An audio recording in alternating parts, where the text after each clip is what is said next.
guys, welcome back to my YouTube channel. അപ്പോൾ നമ്മൾ ഇന്ന് വന്നിട്ടുള്ളത് വാട്ട്സ് ഇൻ മൈ എക്സാം ഫയലാണ് ഗൈസ്. ഇതാണ് അപ്പം ഇന്ന് എൻ്റെ എക്സാം ഫയലിനകത്ത് ഞാൻ എന്തൊക്കെ സാധനങ്ങളാണ് കൊണ്ട് നടക്കുന്നതിനാണ് നിങ്ങൾ ഇന്ന് കാണിക്കാൻ പോകുന്നത്. അപ്പോൾ സ്കൂളിലെ എക്സാം ടൈമിൽ നിങ്ങൾ എന്തൊക്കെയാണ് കൊണ്ട് നടക്കുന്നതെന്നൊന്ന് കമൻറ്റിൽ അറിയിക്കണം കേട്ടോ. അപ്പം ഞാൻ കൊണ്ട് നടക്കുന്ന കാര്യങ്ങൾ നിങ്ങളെ ഒന്ന് കാണിക്കാമെന്ന് വിചാരിച്ചു. അപ്പോൾ അതെ ഇന്നത്തെ video what's in my exam ഫയലാണ് ഗൈസ്. അപ്പോൾ അതെ ഇതാണ് കേട്ടോ എൻ്റെ എക്സാം ഫയൽ എന്ന് പറയുന്നത്. സോ അപ്പോൾ ഇതൊരു കൊച്ചു ഫയലാണ്, ഒരു റെഡിഷ് കളർ വന്നിട്ട് എനിക്ക് റെഡ് കളർ ഭയങ്കര ഇഷ്ടമാണ് ഗൈസ്. അതുകൊണ്ടാണ് കേട്ടോ റെഡ് ഫയൽ ഞാൻ എടുത്തത്. അപ്പോൾ ഇതാണ് കേട്ടോ എൻ്റെ എക്സാം ഫയൽ. സോ ഇതിനകത്ത് എന്തൊക്കെ സാധനങ്ങളാണ് വെച്ചിരിക്കുന്നതെന്ന് നിങ്ങൾ ലൈവായിട്ട് ഞാൻ കാണിക്കാം. അതിന് മുമ്പേ എൻ്റെ ചാനൽ നിങ്ങൾ ആദ്യമായിട്ടാണ് കാണുന്നുണ്ടെങ്കിൽ തീർച്ചയായിട്ടും സബ്സ്ക്രൈബ് ചെയ്യണം. സബ്സ്ക്രൈബ് ചെയ്യാൻ ആരും മറക്കരുത്. സബ്സ്ക്രൈബ് തീർച്ചയായിട്ടും ചെയ്യാം കേട്ടോ. പിന്നെ ലൈക്ക് ചെയ്യുക, ഷെയർ ചെയ്യുക, കമൻറ്റ് ചെയ്യുക. നിങ്ങളുടെ അഭിപ്രായങ്ങളൊക്കെ താഴെ കമൻറ്റ് ബോക്സിൽ പറയാം. കൂടുതൽ പറഞ്ഞ് സംസാരിച്ച് സമയം കളയണ്ടല്ലോ, നേരെ നമുക്ക് വീഡിയോയിലോട്ട് പോകാം. ഓക്കെ, അപ്പോൾ ഇതാണ് കേട്ടോ എൻ്റെ എക്സാം ഫയൽ എന്ന് പറയുന്നത്. സോ നമുക്ക് നോക്കാം. ഓക്കെ, നോക്കാം. ഓക്കെ, ഫസ്റ്റ് തന്നെ എൻ്റെ ഈ എക്സാം ഫയലിനകത്ത് ഇൻസ്ട്രുമെൻറ്റ് ബോക്സ് ഉണ്ട് guys. Instrument box have to very important guys. പ്രത്യേകിച്ച് ഈ മാത്സിൻ്റെ എക്സാമിൽ, അതായത് മാത്സിൻ്റെ എക്സാമിൽ ഇമ്പോർട്ടൻ്റ് ആയിട്ടുള്ളൊരു കാര്യമാണ് എന്താണ് ഇൻസ്ട്രുമെൻറ്റ് ബോക്സ് എന്ന് പറയുന്നത്. അതുകൊണ്ട് പിന്നെ നമുക്കത് പറയേണ്ട ആവശ്യമില്ല. അപ്പം നമുക്ക് നോക്കാതിരിക്കാം എന്തൊക്കെയാണ്. ആദ്യം തന്നെ ഒരു പെന്നുണ്ട്, പിന്നെ അത് കഴിഞ്ഞിട്ട് വരുന്നത് കട്ടറുണ്ട്, പിന്നെ അത് കഴിഞ്ഞിട്ട് ഡിവൈഡർ ഉണ്ട്, പിന്നെ അത് കഴിഞ്ഞിട്ട് കോമ്പസ് ഉണ്ട്, പിന്നെ അത് കഴിഞ്ഞിട്ട് പൊട്ടാക്ടർ ഉണ്ട്, പിന്നെ അത് കഴിഞ്ഞിട്ട് 2 സെറ്റ് സ്ക്വയേഴ്സും ഉണ്ട്. അപ്പോൾ അത്രയൊക്കെയാണ് എൻ്റെ ഇൻസ്ട്രുമെൻറ്റ് ബോക്സിനകത്ത് വരുന്ന സാധനങ്ങൾ. ഓക്കെ, അപ്പോൾ ഇതൊക്കെയാണ് എൻ്റെ ഇൻസ്ട്രുമെൻറ്റ് ബോക്സിനകത്ത് വരുന്ന സാധനങ്ങൾ. So the instrument box very important. Okay, ഇനി നമ്മുടെ മെയിൻ സാധനമാണ് എക്സാമിന് വരുന്ന മെയിൻ സാധനമാണ് നമ്മുടെ സ്റ്റാപ്ലെയർ എന്ന് പറയുന്നത്. സ്റ്റാപ്ലെയർ നമുക്ക് എല്ലാവർക്കും ഒരുപോലെ തന്നെയാണ്. എക്സാം ടൈമിൽ ഈ എക്സാം എഴുതി കഴിഞ്ഞിട്ട് നമ്മൾ പേപ്പേഴ്സൊക്കെ പിൻ ചെയ്തിട്ടല്ലേ ടീച്ചേഴ്സിന് കൊടുക്കാറ്.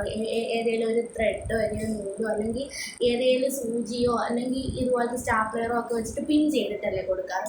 അപ്പോൾ അതുപോലെ തന്നെ ഞാനും സ്റ്റാപ്ലെയർ വെച്ചിട്ടാണ് കേട്ടോ പിൻ ചെയ്ത് കൊടുക്കുന്നത്. അപ്പം ഞാൻ സ്റ്റാപ്ലെയർ കൊണ്ടുപോകാൻ കാര്യം എന്താണെന്ന് വെച്ച് കഴിഞ്ഞാൽ ആരെങ്കിലും നമുക്ക് സ്റ്റാപ്ലെയർ തന്നിട്ടില്ല. അപ്പം നമ്മൾ എന്ത് ചെയ്യും, ഞാൻ എന്ത് ചെയ്യും, എൻ്റെ സ്റ്റാപ്ലെയർ എടുത്തിട്ടായിരിക്കും. So stapler very important.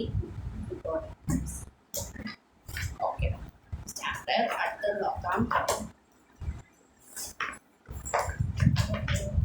അടുത്തത് പെന്നാണ് ഗൈസ്. ഓക്കെ, 2 പെന്നുണ്ട് ഗൈസ്. 2 പെന്ന് കൊണ്ടുപോകാൻ കാര്യം എന്തെന്ന് വെച്ച് കഴിഞ്ഞാൽ ഇപ്പോൾ നമ്മൾ അഥവാ നമ്മുടെ കയ്യിൽ ഈ ഒരു പേന തെളിഞ്ഞില്ലെന്ന് വെച്ചോ, അന്നേരം നമുക്ക് ഈ ഒരു പേന വെച്ച് അഡ്ജസ്റ്റ് ചെയ്യാം. അതല്ലെങ്കിൽ ഈ പേന കാണാതെ പോയെന്ന് വെച്ചോ, അല്ലെങ്കിൽ നമുക്ക് ഈ പേന വെച്ച് അഡ്ജസ്റ്റ് ചെയ്യാം. അതുകൊണ്ടാണ് ഞാൻ 2 പേന കൊണ്ടുവന്നത്. ഇത് ബ്ലാക്ക് ഇങ്കിൻ്റെ പേനയാണ്, ഇത് ബ്ലൂ ഇങ്കാണ്. സോ അങ്ങനെ 2 പേന ഞാൻ കൊണ്ടുവരുന്നു. So pen very important. Writing has very important. Okay, പിന്നെ അടുത്ത് പേപ്പേഴ്സാണ്, എക്സാം പേപ്പേഴ്സാണ്. അപ്പം ഇത് വരയിട്ട പേപ്പേഴ്സാണ്. ഇത് പറയേണ്ട ആവശ്യമില്ലല്ലോ. Paper have to very important guys. വേറെ എന്തും മറന്നാലും ശരിയല്ല, പേപ്പർ മറന്നു കഴിഞ്ഞാൽ പിന്നെ കാര്യമില്ല, എഴുതാനും പറ്റത്തില്ല. So papers have to very important guys. Exam have to very important guys. Papers is very important. എല്ലാവർക്കും ഒരുപോലെ തന്നെയാണ്. അതുകൊണ്ട് പിന്നെ കാര്യമില്ല, പറയേണ്ട കാര്യമില്ലല്ലോ. പിന്നെ അടുത്തത് ഒരു ഗ്രാഫ് പേപ്പർ കൊണ്ടുപോകും. ഗ്രാഫ് പേപ്പർ എന്താണെന്ന് വെച്ച് കഴിഞ്ഞാൽ ചിലപ്പോൾ ഞങ്ങൾക്ക് മാത്സിൽ ഞങ്ങൾക്ക് ഗ്രാഫ് വരയ്ക്കാൻ ചോദിക്കും. ഗ്രാഫ് നമുക്ക് ഈ പേപ്പറിനകത്ത് വരയ്ക്കാം. അതിനാണ് കേട്ടോ ഞാൻ ഗ്രാഫ് പേപ്പർ കൊണ്ടുപോകുന്നത്. So graph paper very essential. Okay, പിന്നെ അടുത്തത് കുറച്ച് ക്വസ്റ്റ്യൻ പേപ്പേഴ്സാണ്. ഓക്കെ, ക്വസ്റ്റ്യൻ പേപ്പേഴ്സ് ഇമ്പോർട്ടൻ്റ് ആണെന്നാണ്. പിന്നെ ഇത് മലയാളം ഫസ്റ്റ് സെക്കൻഡിൻ്റെ ക്വസ്റ്റ്യൻ പേപ്പേഴ്സ്. പിന്നെ അടുത്തത് ഇത് സോഷ്യൽ സയൻസിൻ്റെ ക്വസ്റ്റ്യൻ പേപ്പർ. പിന്നെ അത് കഴിഞ്ഞിട്ട് ഇത് ഹെൽത്ത് ആൻഡ് ഫിസിക്കൽ അസോസിയേഷൻ്റെ ക്വസ്റ്റ്യൻ പേപ്പർ. പിന്നെ ഇത് ബേസിക് സയൻസിൻ്റെ ക്വസ്റ്റ്യൻ പേപ്പർ. പിന്നെ ഇത് ഇംഗ്ലീഷിൻ്റെ ക്വസ്റ്റ്യൻ പേപ്പർ. അപ്പം അതെ, ഇത്രയും ക്വസ്റ്റ്യൻ പേപ്പേഴ്സ് ഉണ്ട്. സോ ക്വസ്റ്റ്യൻ പേപ്പേഴ്സ് ഇത് കഴിഞ്ഞ പ്രാവശ്യത്തെ ക്വസ്റ്റ്യൻ പേപ്പറാണ് കേട്ടോ, ആണ് ഞാൻ ഇത് കാട്ടുന്നത്.